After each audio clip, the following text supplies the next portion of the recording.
Once again, good morning, everyone. It is a great honor and a pleasure that we have the Honorable Jeremy Hunt to open the celebration of the Second World Patient Safety Day and the World Decade of Patient Safety 2021-2030, the way we are celebrating it at IAPO through this Congress. Before inviting his message, I would just like to say that today we will be observing the day throughout a diversity of very exciting sessions. And we will try to be revealing the many different faces and the many different dimensions of the patient safety, from medication error to medical technology to community pharmacist role, and so on and so forth. So please stay with us and see whether some of those things would resonate with the issues that you're experiencing so that we can join forces in trying to address them at the higher levels. So this, as I said, our World Patient Safety Day will be opened by the Honorable Dr. Jeremy Hunt, who is at the same time a member of the UK Parliament. He's the chair of the House of Commons Health and Social Care Committee. He's a former Foreign Minister of the UK government. So he has all the hats and all the knowledge that a good health diplomat would have. Today we have his pre-recorded message because he is currently traveling to support in person the celebration at the central event of the WHO for the World Patient Safety Day, which really tells us how dedicated he is to this cause and how much political commitment he's bringing to the patient safety and reaching the zero harm. So we will be hearing now from him the recorded message. I'd like to say a very big thank you to the International Association of Patient Organisations for inviting me to speak at this conference. And I have to say that Kawaldeep and his team have been tremendous allies in the global campaign on patient safety. And because this is the 21st anniversary of IAPO, I think it's worth paying tribute to everything that you have done to put patients at the heart of the debate on global healthcare.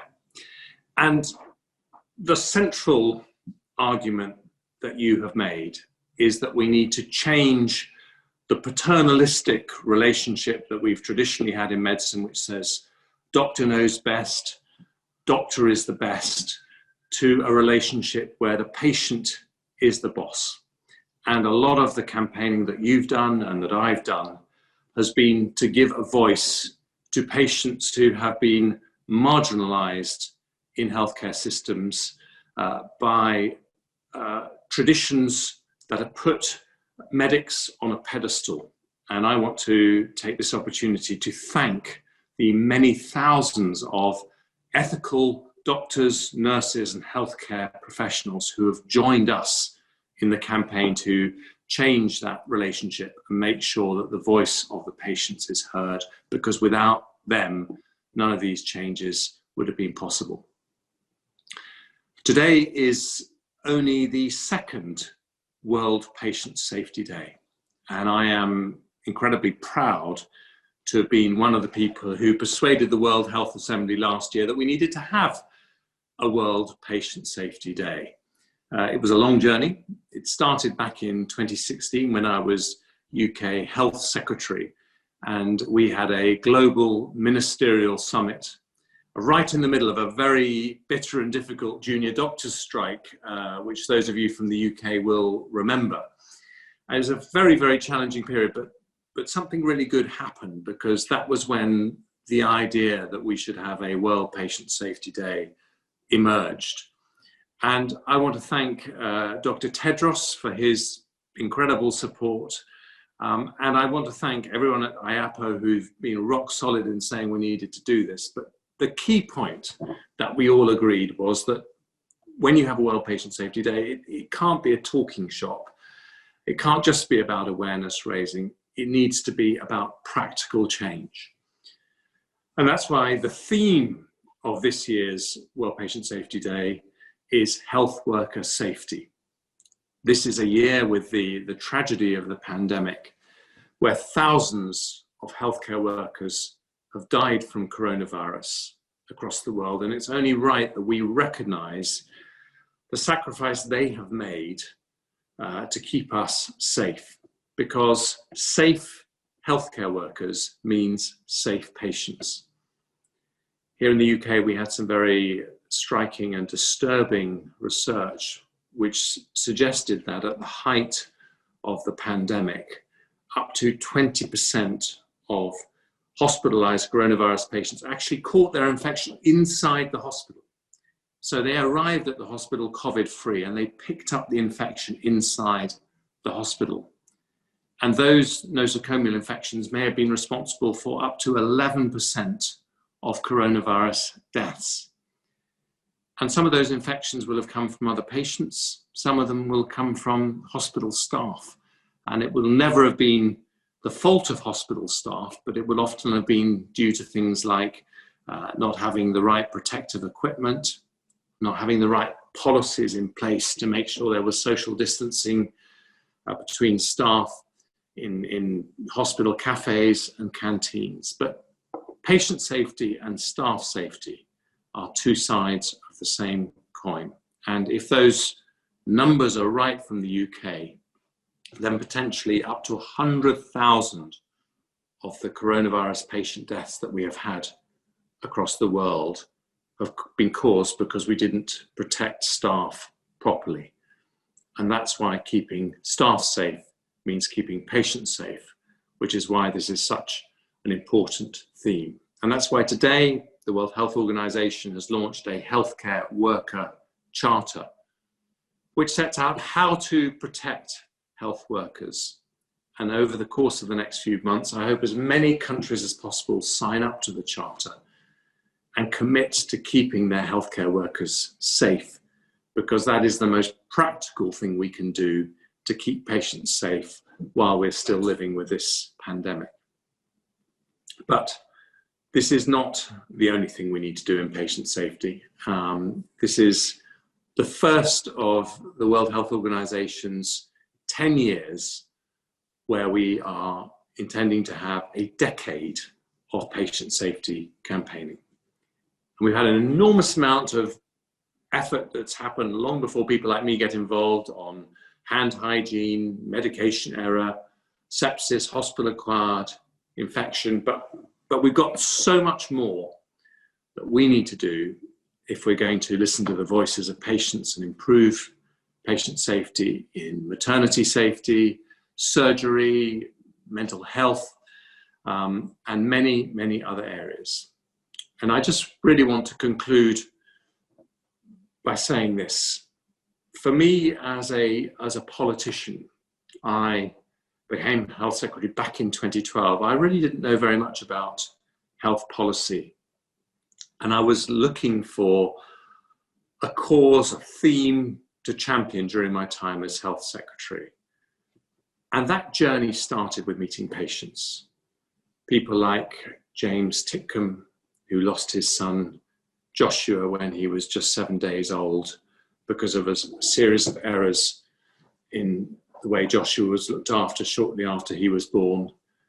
People like Julie Bailey, who lost her mother in terrible circumstances at a hospital called Mid-Staffs. Parents I met whose children killed themselves in a suicide that could have been avoided if they'd had early mental health support. And what those campaigners all had in common was that instead of doing what most people try and do, which is to seek closure from the tragedy and to move on and get on with the rest of their lives, they chose to relive those tragedies over and over again because they wanted healthcare to change. They didn't want other families to go through the extraordinary agony that they've been through. So it is a tribute to all of them that should push us forward and say that in healthcare, the overwhelming priority is to turn a blame culture into a learning culture so that we can truly say that, yes, we're not going to be able to stop tragedies happening, but what we can do is stop them being repeated. And we can do that if we have an open learning culture where doctors, nurses, midwives are supported to talk openly and freely about things that have gone wrong, so that we can put in place the processes, the systems, the changes that mean that those tragedies don't get repeated. And that is why, in the end, we can talk about practical change, making sure healthcare workers have the PPE they need, encouraging people to wash their hands frequently and so on. But we also need cultural change, the cultural change that allows people on the front line who we depend on for our lives to talk openly about mistakes, to learn from those mistakes, and to make sure in everything that they do and everything that their systems do, every patient is treated like they would want for their own mum or dad, brother or sister. Because when it comes to healthcare, there is only one boss, that's the patient. So keep campaigning. Thank you for your support for World Patient Safety Day, and thank you for your support for patient safety campaigning over very many years. Thank you very much, Jeremy Hunt. I think if we ever wanted to envisage what political commitment looks like, I think it is Jeremy Hunt. I think he's been such a driving force and really taking us along with him. And I think he's helped shape the global ministerial summits very clearly. And I think he really puts the emphasis of ministerial commitment, and it's very important. And now I have the pleasure of announcing my next speaker. They're currently holding the baton for the 4th Global Ministerial Summit on Patient Safety. As you know, the 5th one did not happen due to the COVID pandemic. It's Dr. Abdullahi Al-Hawasi.